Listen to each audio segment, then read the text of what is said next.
Hi ಸ್ನೇಹಿತರೆ, ಎಲ್ಲರೂ ನಮಸ್ಕಾರ.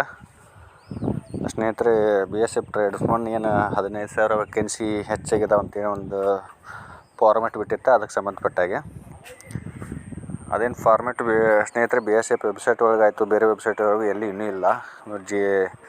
ಗೂಗಲ್ ಒಳಗೆ ಬಂತು, ಎದ್ರೊಳಗೆ ಇನ್ನೂ ಸಿಕ್ಕಿಲ್ಲ. ಅದು ಎಲ್ಲಿದ್ದ ಒಂದು ಫಾರ್ಮೆಟ್ ಬಂದೈತಿ.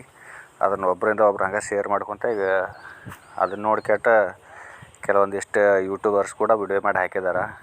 15,000 BSF ಟ್ರೇಡ್ಸ್ಮನ್ನದು ವೇಕೆನ್ಸಿ ಹೆಚ್ಚಾಗ್ತಾವೆ ಅಂತೇಳಿ. ಯಾಕಂದ್ರೆ ಇನ್ನೂ ಯಾವ ವೆಬ್ಸೈಟ್ದೊಳಗೆ ಇಲ್ಲ. ಒಂದೇ ಮಾತು. ಎರಡನೇದ್ದು, ಅದರೊಳಗೆ ಏನು ಸ್ಟ್ಯಾಂಪು ಹಾಕಿಲ್ಲ, ಸ್ಟ್ಯಾಂಪ್ ಇಲ್ಲ, ಸಿಗ್ನೇಚರ್ ಇಲ್ಲ, ಏನೂ ಇಲ್ಲ. ಹಾಗಾಗಿ ಅದು ಎಷ್ಟರ ಮಟ್ಟಿಗೆ ನಿಜ ಆಯಿತು ಏನೂ ಗೊತ್ತಿಲ್ಲ.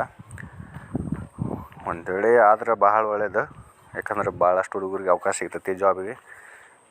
ಅವ್ರು ಅಲ್ಲಿವರೆಗೂ ಆಫಿಷಿಯಲ್ ನೋಟಿಫಿಕೇಷನ್ ಏನು ಬರೋದಲ್ಲ ಅಲ್ಲಿವರೆಗೂ ಕನ್ಫರ್ಮಾಗಿ ಹೇಳಕ್ಕೆ ಬರೋಲ್ಲ. ಸದ್ಯದ ಮಟ್ಟಿಗಿನ್ನ ಸುಳ್ಳು ಅಂತಲೇ ಹೇಳ್ಬೋದು. ಹಾಗಂತೇಳಿ ಯಾರೂ ಓದೋದು ಬಿಡಕ್ಕೆ ಹೋಗ್ಬೇಡ್ರಿ, ಸ್ಟಡಿ ಮಾಡ್ಕೊತ ಇರ್ರಿ. ಒಂದು ವೇಳೆ ಬಿಟ್ಟರಪ್ಪ ಆಫಿಷಿಯಲ್ ನೋಟಿಫಿಕೇಷನ್ ಬಂತಂದ್ರೆ ಒಂದು ಒಳ್ಳೆಯ ಅವಕಾಶ ನಿಮಗಿಲ್ಲ. ಸೊ ಹಂಗಾಗಿ ಸ್ಟಡಿ ಮಾಡ್ಕೊತ ಇರ್ರಿ. ನಂತರ ಅನಾವಶ್ಯಕ ಕಾಲ್ ಮಾಡಕ್ಕೆ ಹೋಗ್ಬೇಡ್ರಿ. ಯಾಕಂದ್ರೆ ನಾನು ಇಲ್ಲಿ ಡ್ಯೂಟಿ ಮಾಡ್ಬೇಕಾದ್ರೆ ನನಗೂ ಸ್ವಲ್ಪ ಪ್ರಾಬ್ಲಮ್ ಆಗ್ತೈತಿ. ಏನು ಅವಶ್ಯಕತೆ ಐತಪ್ಪ ನಿಮ್ಗೆ, ಏನೋ ಸೊಲ್ಯೂಷನ್ ಬೇಕಾಗೈತೆ ಅಂತ ಅನ್ನೋರಿದ್ರೆ ಮಾತ್ರ ಕಾಲ್ ಮಾಡಿರಿ. ಸಣ್ಣ ಪುಟ್ಟ ವಿಚಾರಕ್ಕೆಲ್ಲ ಕಾಲ್ ಮಾಡೋಕ್ಕೆ ಹೋಗ್ಬೇಡ್ರಿ. ಓಕೆ ದೋಸ್ತ, ಬಾಯ್.